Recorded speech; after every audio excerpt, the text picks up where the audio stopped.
So yesterday was a rough day for me. I was not feeling good. I think I might have gotten some mild heat stroke or something even.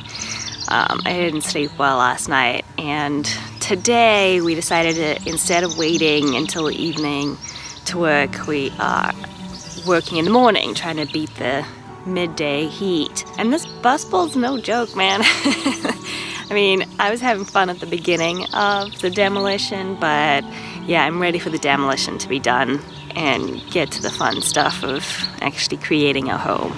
And I also cannot wait to clean the bus. Like, there's just, I cannot believe how much dirt and dust there is behind the walls. And we wake up every morning and our noses are stuffed up and there's just dirt and crud inside, even though we're wearing masks while we work. We also decided to work in the morning because tonight we're gonna have like a little barbecue with the folks and some time to just chillax, because I think we really need it. Two of the cool things here is that we have compost, and we really notice that our trash is just very little. And the other cool thing is we are growing some veggies. We are gonna hopefully eat some spinach tonight with our barbecue. This is Mella. This is Don. We're sharing our experience as we reinvent our habitat.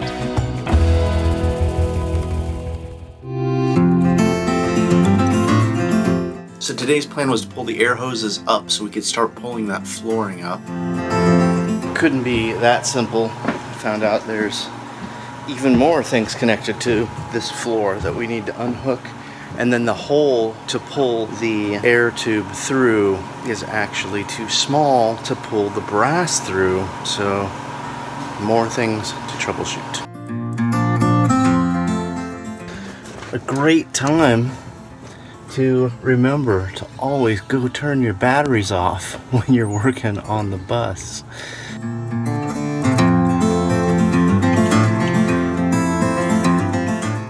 What I think needs to happen is I think I need to unscrew everything in the top now and then pry those panels out, or unscrew them if I'm lucky, and then see if I can cut around that tubing. We got the first couple panels up and revealed a little bit of insulation. But I was relieved to not have to be reaching up to the ceiling to pull out insulation anymore.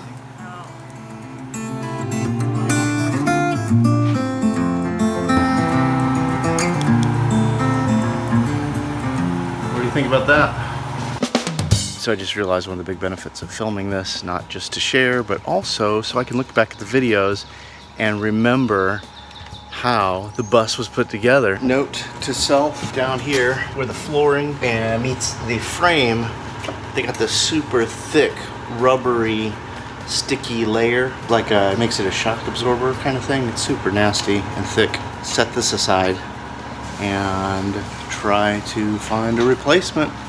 Then we had to go back around to the other side of the bus and unhook all of those air lines so that we could try to pull the flooring out from that side.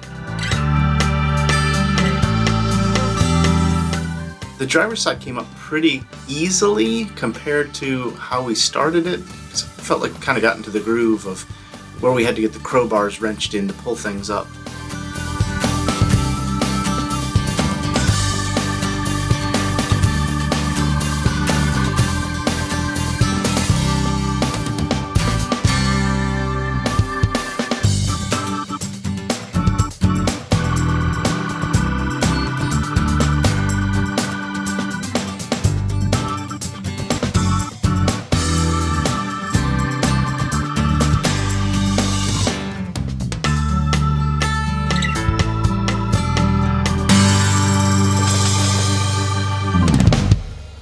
Now that the sides were pulled out, it's time to start pulling the center of the flooring up, which was a little bit more difficult than the sides were.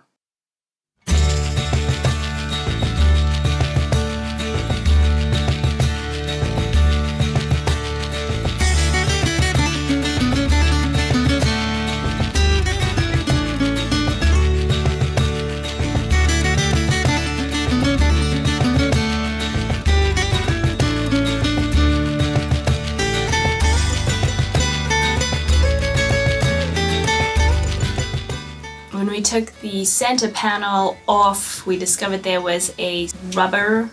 Like a rubber subfloor, so that rubber was a sealant to seal the moisture from the outside from getting on the inside. In order to reuse or do anything with that wood, we needed to get all that rubber off, which gave Mela a job to do.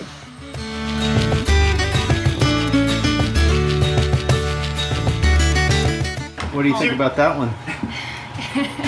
Very vibrating in your hands. It's like where your hands tickle.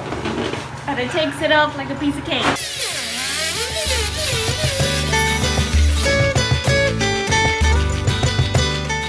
Pulling the rest of the plywood out of the center of the bus, we started to get a groove until we hit the last big piece. And because it was cut in a funny shape, it was screwed into the metal frame in more places than the other one, so it took quite a bit of convincing to get it free.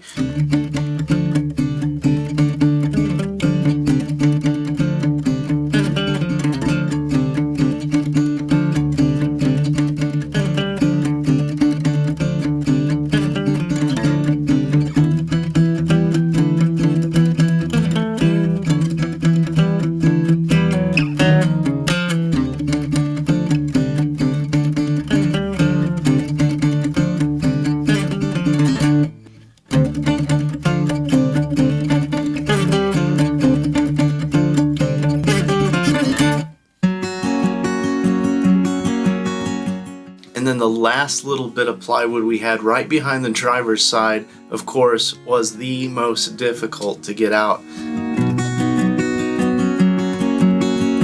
My dad actually had to end up using a saw to just keep cutting it until he was able to just break it free. At which point we found a nice ant colony had moved in above the wheel well, so we probably need to seal that area up.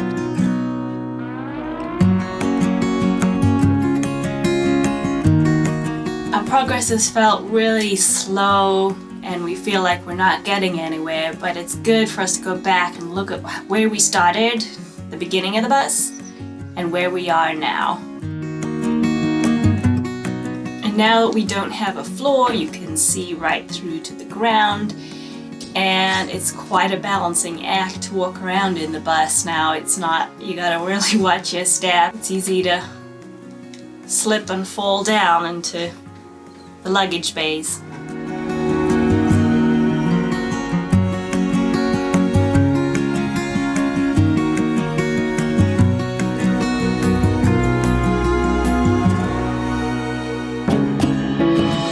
This is my least favorite part of the demo so far. Yeah, it's just slow and tedious and not much fun.